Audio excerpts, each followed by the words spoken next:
Good morning, everyone, and welcome to Unity Phoenix. Welcome to our Sunday Soul Celebration. I'm Richard Maraj, Senior Minister here. Great to see you all today. And yeah, we got a great service, and I'm so excited that it's already started off to a great start. So welcome, everybody. Great to see you. And I'm Jimmy Scott, Pastoral Care Minister here, and my pleasure to welcome you as well. Surely the presence of the Lord is in this place. I invite you to take just a moment to allow the power and the essence of those words to sink into your consciousness.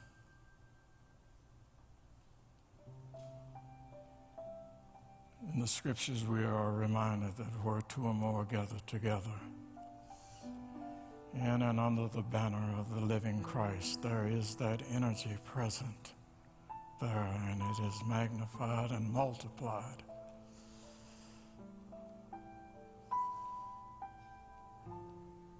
So it's a very tacit reminder that we are all connected.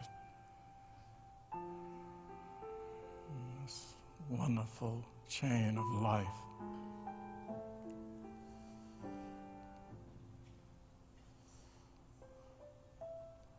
Those words are also a reminder that we can take a few moments to turn inwardly, to forget about all the cares and all the challenges of life, and just open ourselves to the divine presence that is within and all around us.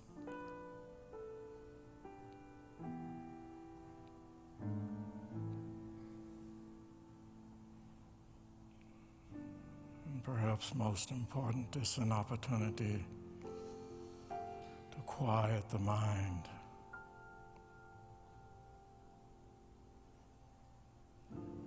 in order that we might be able to hear more clearly the still small voice within us.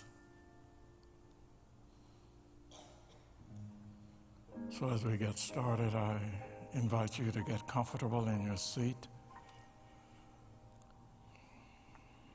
and take a deep, refreshing breath.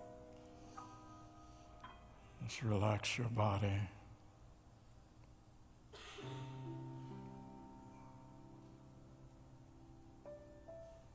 Slow your mind down.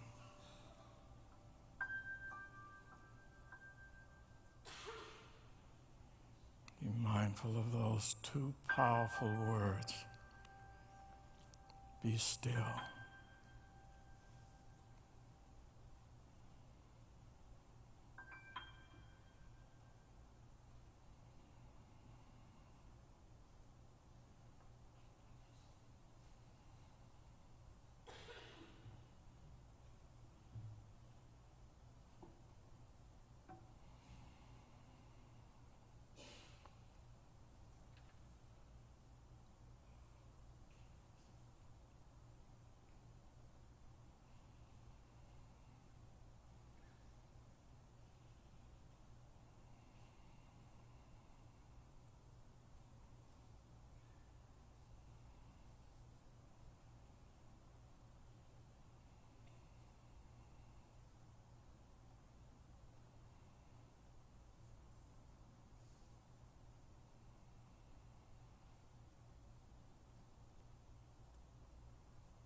Apostle Paul said, Christ in you is your hope of glory.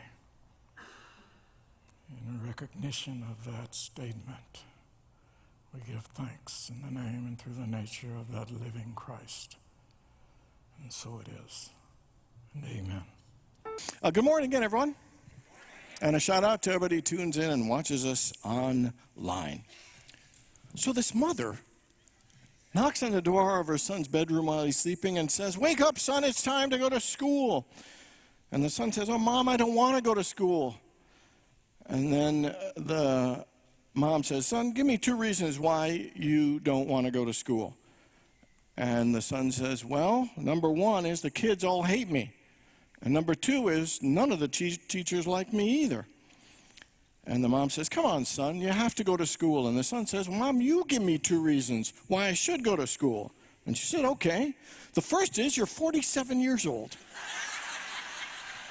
And the second one is you're the principal." And so,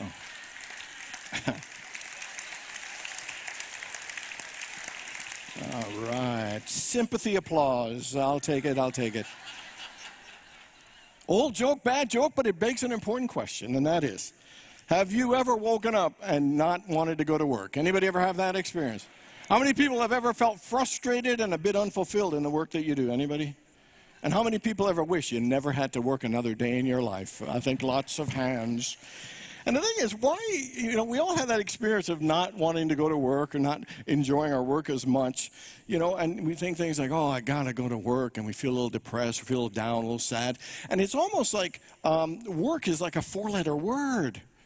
We look at work as not something that's necessarily unpleasant, that's kind of painful, and then in some ways it's a punishment. Something that we have to do that we don't want to do, like eating broccoli or something. It's just... And so the question is why? Why is it that we have a negative view about work, about our jobs, about the things that that are important for us to do in our lives? And I think there are 3 reasons. Number 1 is that I think we think that work is harder than we think it should be. That it takes more time, it takes more effort, it takes more energy. Sometimes dealing with the people that we work with can be much harder, sometimes extremely challenging for us. And at some level, we think work should be easier. Work should be easy. It shouldn't be so hard. So that disconnect of thinking that it should be easier makes it a bit frustrating. Sometimes we let hard work scare us.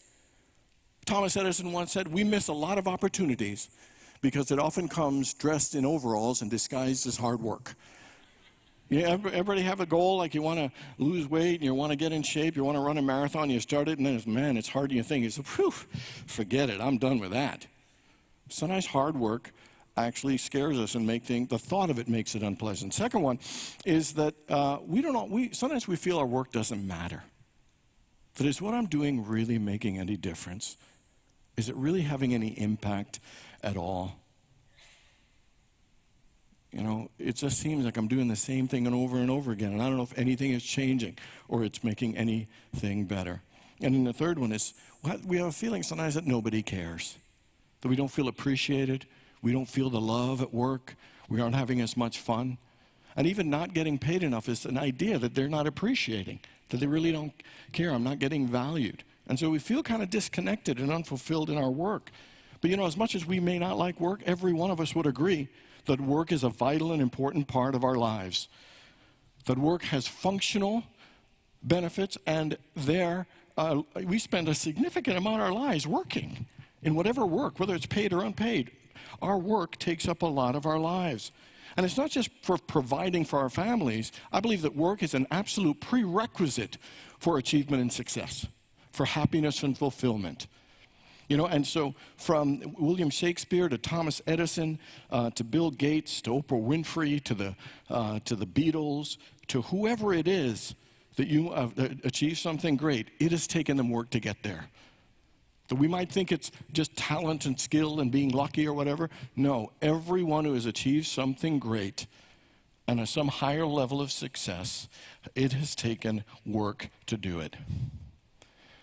One of my favorite cartoons when I was a kid was the Seven Dwarfs, Snow White and the Seven Dwarfs. And I really liked it. And what I found was interesting. Even as a kid, it really jarred my perspective about work. Because there are 2 songs in there, catchy, delightful songs. Whistle While You Work, which I find extraordinary. Because when I was doing dishes as a kid, there was no whistling involved in that because it was work. It was an unpleasant thing I had to do. And then the other one is hi ho, it's off to work we go. And with both of them, whistle while you work, hi ho, that you couldn't help but feel happy. You couldn't help but feel happy. I'd love to sing you whistle while you work or hi ho, but that wouldn't make you happy. It wouldn't. It would be a painful experience for both of us. But the thing about it, hi ho, off to work, they worked in a mine. And they were hi hoing and enjoying this. And what I loved about it, even as a child, it made me realize that we had a choice to have a positive perspective, have a happy outlook, and a joyful attitude in any work that we do. Whether it was washing dishes or doing our jobs or whatever it is, it's a choice that we make or sometimes don't make that makes our work harder than it really needs to be. That it's the attitude and mindset that we have. Gibran once said that many of us have been taught that work is a curse and labor is a misfortune. We've grown up thinking that at some level. And he said that's not true. In fact, it's not a curse, it's a great blessing. It is an honor. It's a vital and important part of a happy and fulfilling life. So this morning, I want to look at what would it take for us to transform our attitudes about work, about labor, for us to have an attitude like these 7 dwarfs and think, hi ho, it's off to work we go. Because I really believe that our attitude, perspective, and mindset will absolutely change our experience and the effectiveness of the work that we do. So the first one is to begin to realize that work is a gift, that work is an absolute blessing. You know, work doesn't just give us something to do. And I don't know about you, but I'm glad to have something to do. I'm the kind of person, if I had nothing to do, I'd do nothing. Anybody like that, or is it just me? The structure is really helpful. But it's more than just having something to do that makes work a blessing. It is a gift and a blessing from God. And the reason is that it is through our work that we create. That we are creators. The way that we create and build and manifest and achieve is through our work. In the book of Genesis, God worked for 6 days and created the world. And we are created in the image and likeness of the Creator, and that means we are here to create. Part of our creative experience is the work that we do. Through the tools of our imagination, of our words, our actions, our thoughts, we can create greater and better things. The earth and God isn't supposed to just hand us everything. We are co-creators. We are supposed to participate and actively use our gifts to create and bring forth greater things in our lives and in the world. Anybody know the author James Michener? And so he grew up really poor. He was adopted by a mom who didn't have a lot of money, and at 11 years old, he had to go to work. 11. He worked in the summer and in the winter, first delivering papers. When he was 14, he became a plumber's apprentice, worked 14 hours a day at 14, and worked 4 hours a day in the winter. He had to work from the time he was a kid, and here's what he said. He said, instead of turning me against work, this ingrained me in the attitude and the mindset that sensible people work hard to achieve sensible goals. He said, this is the philosophy I adhere to, that the only thing that can overcome hard luck is hard work. That if we think we don't have the advantage because we're poor, we don't have enough education, he says that hard work will lift and bridge that gap and take you to another level. You know, I believe absolutely that work is the gift of our creation.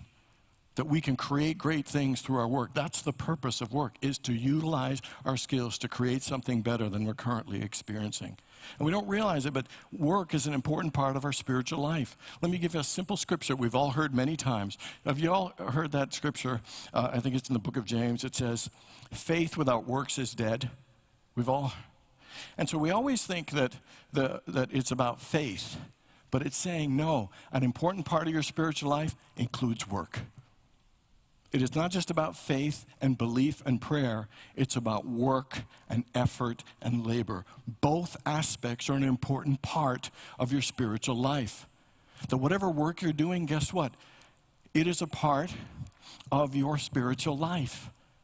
That is a part of the work that you're called here to do. And you have the ability through the work you do to create something greater and something better. My work is a gift and a blessing to me. Together, my work is a gift and a blessing to me. I create greater things through my work.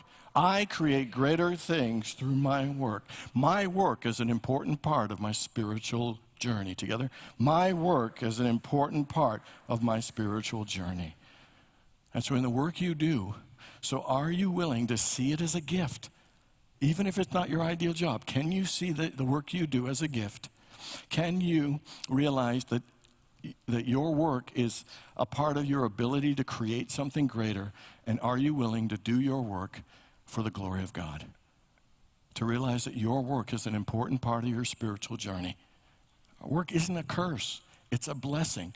But are you willing to see it as a gift, see it as an opportunity to create, and see it as a way to do it all for the glory of God? Second thing we need to do to transform our attitude around our work is to invest more of ourselves in it. You know, in the book of Ecclesiastes and Colossians, it says, whatever work you do, do it with all your might. And Colossians, it says, whatever you put your hand to, do it with all your heart. How many people have ever disliked a particular job or task and know you didn't give your all and you kind of held back from doing it? Okay, 4 people. Okay, let me ask it in a different way. How many people know someone else who didn't put enough effort in? Okay, how about this one? How many people would admit that in your work or whatever creative endeavor you do, that you could invest more of yourself and your heart and your passion than you're currently doing now? Anybody can invest a little bit more. And so the fact is, whatever reason we tend to hold back from giving our work our best, whether you got a goofy boss that you don't like or the job you don't do, you know what? When we hold back and not invest all of ourselves into it, we actually cheat ourselves. We cheat our work, we cheat God. We limit our greatness, our creativity, and our fulfillment by not giving our very best in the work that we do. Let me give you an example. In the Gospel of Thomas, here's what it says. It says, if you bring forth what is within you, what you bring forth will save you. If you do not bring forth what is within you, what you do not bring forth will destroy you. And it's saying that when you've got gifts and effort and joy and good in you and you don't bring it forth, it will fester in you and it will begin to create more pain and frustration and a lack of fulfillment. So where in your job or in your work are you not giving all of your heart, not giving all of your spirit, not giving all of your joy and all of your energy? Because I believe the more we put ourselves into what we do, we discover talents we never thought we had. When we fully invest ourselves, sometimes we'll realize, wow, I had more creativity than I realized. I had more leadership ability and understanding of business. When we invest more of ourselves, what's that old thing? You only get out what you... And so the more we put in, guess what? The deeper we go and the more we bring out of ourselves. The more talents, the more beauty, the more genius, the more we invest ourselves in it, the greater things are. And to say invest ourselves doesn't mean you work 14-hour days, because the more we invest ourselves, guess what? The more efficient, the more productive and effective we are, and it actually takes less work. And the less we complain and the more we invest and do the work, it actually takes us less time, and we actually end up having much more balance. Does that make sense, everyone? And so again, in the work that you do, what are ways that you can invest yourself, your heart, and your spirit to go deeper, to bring forth the gifts that are there? And the fact is, even if it's not the work you're supposed to do, investing all of yourself in it will begin to create even greater opportunities. I knew someone who was unemployed for 2 years, and then finally they got a part-time job. That was a fun job, wasn't paying big, but the person was happy to have the job. Their attitude was so appreciative. They put all their heart and soul into this. And a year and a half later, without even doing anything, they attracted a better job, a high-paying job that's even greater. Because what happens is when you invest yourself fully, it brings out more of your gifts and talents and your greatness, and guess what? You will attract something that is more suitable to that level. So whatever work you're doing, and invest more of you in it, and I guarantee you, it'll bring and attract even greater things for you, whatever that work may be. And the final one is that when you work, do it with a desire to serve and make other people's lives better. Everybody know that scripture when it says, don't put your light under a bushel basket, but put it on a lampstand? That when you bring out your best, to absolutely be your best. But you know that when it says put it on a lampstand, you know what the next line is? It says, and it gives light to everyone in the house. When you let your light shine, when you give out your best and bring forth your best, it blesses everyone around you. Remember that Marianne Williamson quote? It said that, that by us, we liberate ourselves to be our best. We give other people, unconsciously, we give them permission to do the very same. I believe you being your best isn't just your responsibility to you, it's our responsibility to all of humanity. It's our responsibility to God to bring forth our best. We have a responsibility to invest ourselves in our work, to do our best, because it will bring blessings, not just to us, but blessings to everyone. We are here to serve humanity. Albert Schweitzer said, I may not know anything about you, but there's one thing I know about every one of us, is that we will never, all among us that will find happiness, need to find it through the gift of loving service. That whatever you do, whether you work with animals or whether you sell a certain product or a particular service, is what you're doing is contributing to the greater well-being of all humanity, doing our part to create heaven on earth. Vince Lombardi, the football coach, he said, you have an individual responsibility and a collective responsibility. For a football team to go well, you have to do your job, but you have to do your job with the awareness that we help other and support other people do their job well. Because that's teamwork. That's how you make a community work. That's how you make a country work. That's how you make life work. Is that we have a responsibility to contribute to make things better for everyone. By letting our light shine, you give people permission to be great too. And I also believe that it isn't just the actions that we do in serving. I believe it's the energy behind it that absolutely makes a difference. So my father died in 1993, and he used to work for the Department of Streets and Sanitation. And so first he picked up garbage, and then he was responsible for snow removal in a certain area of the town. And then eventually he increased to he was bookkeeper. And having 10 children, he needed another job. So he started those income tax preparation job. And when my dad died, we went to the funeral. And at the funeral, I was amazed the number of people came up and said, your dad made such a difference in my life. When nobody else would give me a break, your dad believed in me. Or when I was having trouble with this, he really counseled me and walked me through that. And I'd hear all this stuff about the difference my dad made. Now, imagine working 2 jobs. I didn't get to see my dad a lot at times. In fact, eventually I ended up working with him in his income tax for 5 years just to get to work with him, which was a really cool experience. And I saw the diligence, this guy. He had like 300 tax clients. He'd memorize all their phone numbers, all their kids' names, and send cards. He would do all this kind of stuff. He really loved it because he said, people get confused and scared by tax and numbers and money, and my job is to calm them and make them feel better and make them be more aware of how to run things in their tax. And I always thought that was cool. So cool. And I was always amazed at Christmas. He got all kinds of gifts, all kinds of cards, all kinds of stuff, fruit and cakes and stuff. It was really fun. It was, but then as I got older, I thought, who gives their tax guy gifts at Christmas? And it's because it wasn't just the actions my dad did, but it was the love and care behind it. The greatest commandment is to love one another.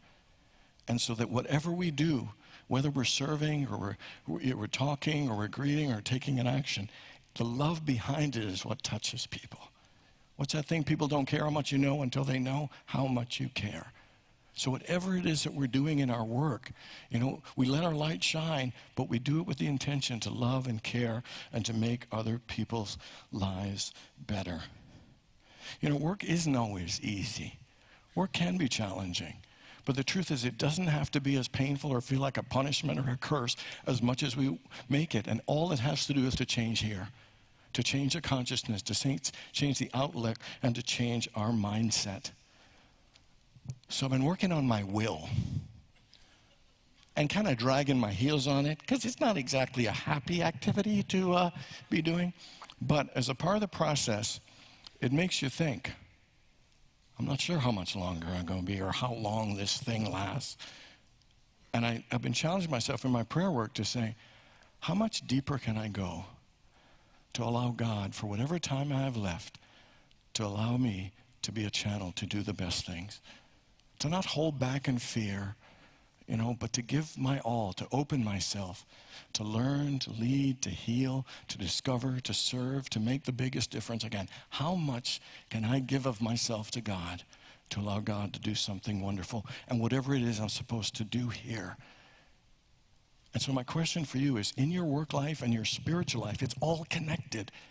And the question is, how much are you willing to invest more of you into the work that you do, into the things that you are here to accomplish and achieve? Because I guarantee you, the more we do it with a great attitude, to know that our work is a blessing and the way we create, that to realize that the more we invest ourselves, the more we will get, and to know that when we do whatever we do with love, that it really will change our lives and bless other people.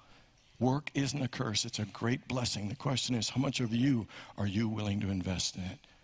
And so with all of this, with this awareness, let's all make a commitment tomorrow morning when we wake up. When we're about to head off to the office, we'll say, hi ho, it's off to work we go. God bless you all.